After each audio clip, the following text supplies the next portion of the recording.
ഇന്നുണ്ടല്ല പഴുത്ത ചക്ക വെച്ചിട്ടേ തയ്യാറാക്കി എടുക്കാൻ പറ്റിയിട്ടുള്ള നല്ല സോഫ്റ്റ് ആയിട്ടുള്ള ഒരു ഉണ്ണിയപ്പത്തിന്റെ റെസിപ്പിയാണ് കേട്ടോ. അപ്പൊ നമുക്ക് ഇതൊന്ന് തയ്യാറാക്കി നോക്കാം. അപ്പൊ ആദ്യം തന്നെ ഒരു പാത്രത്തിലേക്ക് കുറച്ച് വെള്ളം ഒഴിച്ചു കൊടുക്കാം. ഇതിലേക്ക് 4 അച്ച് ശർക്കര ഇട്ടിട്ട് നന്നായിട്ട് തന്നെ ഒന്ന് മെൽറ്റ് ചെയ്ത് ഇതിനൊന്ന് അരിച്ചെടുക്കാം ട്ടോ. ഇനി ഒരു മിക്സിയുടെ ജാറിലേക്ക് ചക്ക നമുക്ക് കുരുവൊക്കെ കളഞ്ഞതിന് ശേഷം ഇട്ട് കൊടുക്കാം. ഇതിലേക്ക് 4 ഏലക്കായും പിന്നെ നമുക്ക് കുറച്ച് ശർക്കര പാനി കൂടി ചേർത്തിട്ട് നല്ല പോലെ ഒന്ന് അരച്ചെടുക്കാം ട്ടോ.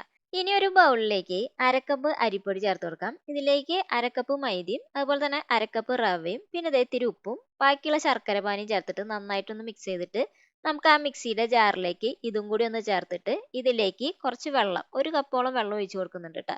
എന്നിട്ടൊന്ന് മിക്സ് ചെയ്തതിന് ശേഷം നന്നായിട്ടൊന്ന് അരച്ചെടുത്തിട്ട് ഒരു 6 മണിക്കൂർ ഒന്ന് റെസ്റ്റ് ചെയ്യാൻ വെക്കാം. ഇനി ഒരു പാനിലേക്ക് നെയ്യ് ഒഴിക്കുക. അതിലേക്ക് ചെറുതായി അരിഞ്ഞ നാളികേരം ഒന്ന് മൂപ്പിച്ചെടുക്കുക. എന്നിട്ട് ഈ ബാറ്ററിലേക്ക് ഒഴിച്ചിട്ട് അതിലേക്ക് കുറച്ച് എള്ളും കൂടി ചേർത്ത് നല്ലപോലെ ഒന്ന് മിക്സ് ചെയ്യുക. ഇനി ഉണ്ണിയപ്പച്ചട്ടിയിൽ ഓയിലും കുറച്ച് നെയ്യ് ഒഴിക്കുക. ഇതൊന്ന് ചൂടായി വരുമ്പോൾ നമുക്ക് ഓരോ കുഴിയിലേക്ക് ഈ ബാറ്റർ ഇതേപോലെ ഒന്ന് ഒഴിച്ചു കൊടുക്കാം. എന്നിട്ട് ഇതിനെ രണ്ട് സൈഡും നല്ലൊരു ഗോൾഡൻ ബ്രൗൺ കളർ ആവുന്നത് വരെ ഒന്ന് മൊരിയിച്ചെടുത്താൽ നമ്മുടെ ചക്ക ഉണ്ണിയപ്പം അടിപൊളിയായിട്ട് ഇവിടെ റെഡി ആയിട്ടുണ്ട്.